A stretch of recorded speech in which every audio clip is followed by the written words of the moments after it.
সামনে 2026-এর বিধানসভা ভোট। এই ভোটে কাকে চাইছে জনগণ? একদিকে রয়েছে মোদি, অন্যদিকে রয়েছে মমতা। যে মমতা পরপর 3বার পশ্চিমবঙ্গে জয়লাভ করে গেছে, অন্যদিকে হচ্ছে বিজেপি অর্থাৎ মোদির পার্টি।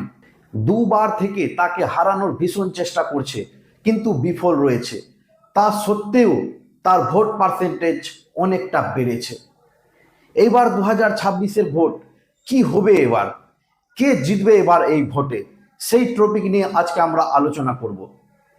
তো বন্ধুগণ, সবচেয়ে প্রথম আমরা আলোচনা করে নিব মমতা ব্যানার্জির ব্যাপারে, যে মমতা ব্যানার্জি পরপর 3বার কেন পশ্চিমবঙ্গে জয়লাভ করলেন, কেন তাকে বিপক্ষ দল হারাতে পারেনি, সেই বিষয় নিয়ে প্রথমে আমরা আলোচনা করব। মমতা ব্যানার্জি যখন প্রথমবার জয়লাভ করেছিল, তখন কিন্তু তিনি 35 বছরের সিপিএম এর রাজত্বকে ভেঙে দিয়েছিলেন। অর্থাৎ মানুষগুলো বিরক্ত হয়ে গেছিলেন সিপিএম এর রাজনীতি থেকে।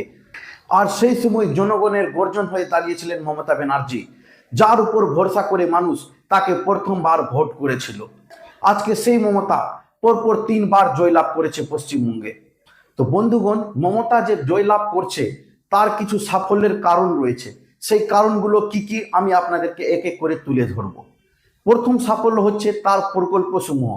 পশ্চিমবঙ্গের মধ্যে মমতা ব্যানার্জির যা প্রকল্প রয়েছে তা জনসাধারণের খুবই গুরুত্বপূর্ণ, যার দ্বারা জনগণ উপকারিত হয়। তাই পশ্চিমবঙ্গের জনগণ তাকে 2বার জয়লাভ করার জন্য ভোটটা দিয়েছিল।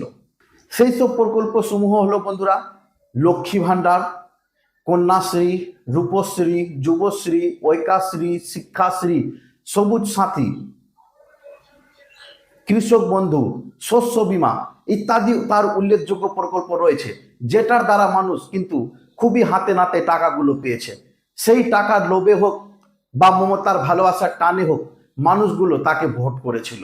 কিন্তু কিন্তু কিন্তু এবার কিন্তু তার খেলা পরিবর্তন হতে চলেছে। অর্থাৎ পশ্চিমবঙ্গের যুবকরা খুব জোশে উঠে আছে। তারা চাইছে যে পশ্চিমবঙ্গে এবার পরিবর্তন করা হোক। পশ্চিমবঙ্গের প্রতিটি যুব সমাজ কিন্তু বিজেপি সরকার চাইছে, সেটা দুর্নীতির কারণে হোক কিংবা ধর্মীয় কোনো কারণে হোক। কিন্তু যুবক সমাজরা অর্থাৎ যুবক বয়সী যতগুলো ছেলেরা রয়েছে তারা কিন্তু পরিবর্তন করতে চলেছে। যত যুব সমাজরা অর্থাৎ যুবক ছেলেরা রয়েছে তারা কিন্তু বাংলাকে পরিবর্তন করতে চায়, অর্থাৎ বাংলাতে তারা বিজেপি সরকার আনতে চায়। আমি অনেকটা যুবক ছেলের কাছে গিয়ে এই মতভেদটা নিয়েছিলাম, তা সত্ত্বে তারা সঙ্গে সঙ্গে জানিয়ে দেন যে আমরা পরিবর্তন চাই এবং এবার বাংলাতে মোদিকেই চাই। কিন্তু বন্ধুরা, যুবকরা চাইলেই কি সরকার চেঞ্জ হয়ে যাবে? অর্থাৎ যুবকরা যদি চায় তাহলে কি পশ্চিমবঙ্গে সরকার চেঞ্জ হয়ে যাবে? এতটা সহজ না বন্ধুরা, এতটা সহজ নয়। ভোটে জিততে গেলে বিজেপিকে নিম্ন স্তর থেকে কাজ করতে হবে, তারপরেও সে জিততে পারে। এবং পশ্চিমবঙ্গের জনগণকে বিশ্বাস করাতে হবে যে তারা যতগুলো প্রকল্প পায় সবগুলো প্রকল্প যেন বন্ধ না হয়, তারপরেই এগুলা হতে পারে।